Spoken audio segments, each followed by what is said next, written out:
Hey y'all, I should be working on some Baywatching, or that Superman 3 review I was supposed to start 10 million years ago, but instead, I keep finding myself a magnet for these weird-ass movies I don't know what to do with, so real quick, I gotta ruminate on After School. Can we talk, internet? Can we talk, girl to girl? What am I doing with my life? Why is this what I'm doing with my free time? I wasn't gonna review this, I was just enjoying my life, and in comes waltzing 1988's After School. Just gonna stay for one quick soda and then I'm gone. Just kidding, I live here now, and you're out of craft singles. Look at this cover.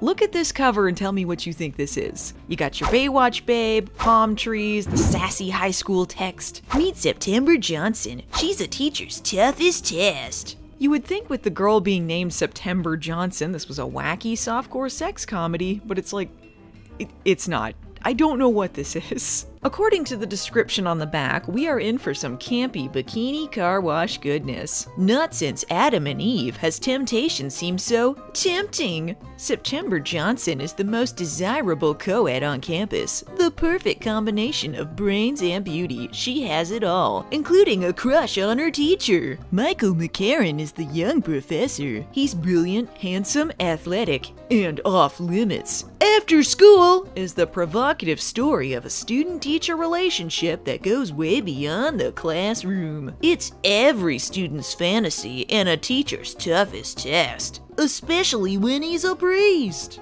Cool. I guess that gets the basic premise down, but what they don't tell you about is all the friggin' prehistoric sequences smack dab in the middle of Nowheresville.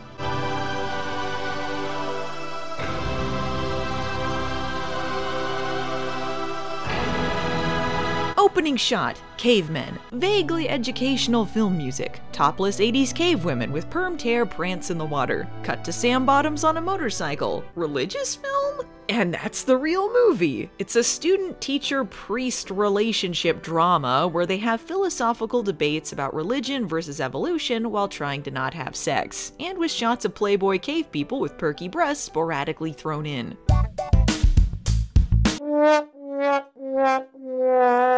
Who rents a movie thinking it's an Andy Sidara sex comedy and stays for the religious debates? Who is this for? But let's look at the drama on its own merits. Is it particularly well done? Well, not really. I mean, the acting is fine, but they're so painfully on the nose it hurts. Oh, awesome. She's eating an apple while reading a book called Does God Exist? Real subtle imagery there.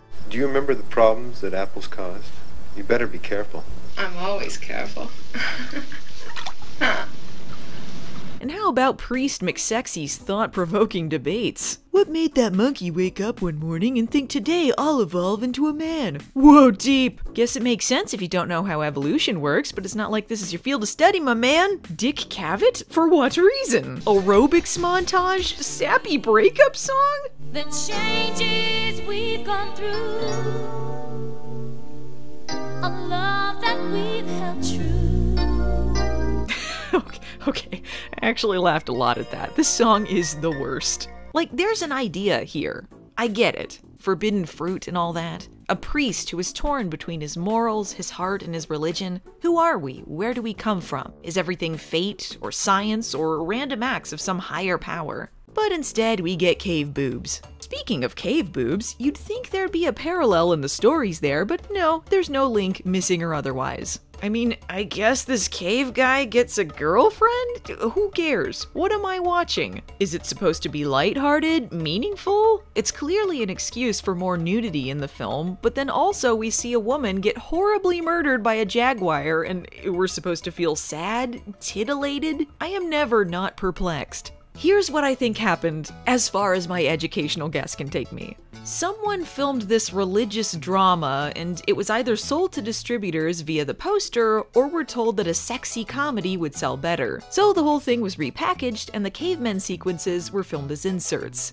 It plays out as bafflingly as you would expect. By the way, this awesome poster art? Drew Struzan.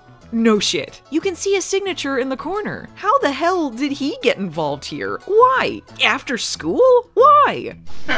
There were 4 writers. 4, which is always a good sign. I couldn't tell you much about 3 of them, but for some reason Rod McBrien is involved. This is the only thing he ever wrote a script for. He was known for songwriting and commercial jingles. And a band called Saltwater Taffy?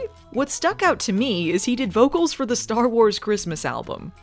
Dumbfounding. Let's look at the director, William Olson. Unless he specialized in religious films repackaged as bikini movies, prior to this he did 3 sex comedies, and afterwards he apparently needed a 7-year break, only to re-emerge to make a documentary about playing the theremin? What in the world? All he wanted to do was make movies about hot co-eds, and this film broke him. He had to go into a 7-year hibernation until he could truly blossom during the 1995 theremin craze.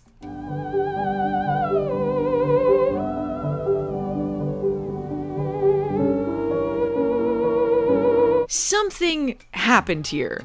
Something happened. Occasionally I come across a film that is so deeply mismanaged that you can feel the troubled production oozing out of every frame, and that is indeed After School. The misleading marketing, so many hands, in so many pots. This can't have been what anyone wanted to make. I can't begin to fathom how all of these things coalesced into this bizarre cinematic experience. Here's what I can tell you.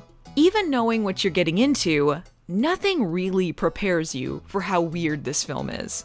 I'd be lying to say it was good, but it was definitely memorable. So I guess that's the long and short of it. It'll make you feel something. If anything, the questions are more entertaining than the lack of answers. So thanks, After School. You were a reviewer's toughest test. Explode.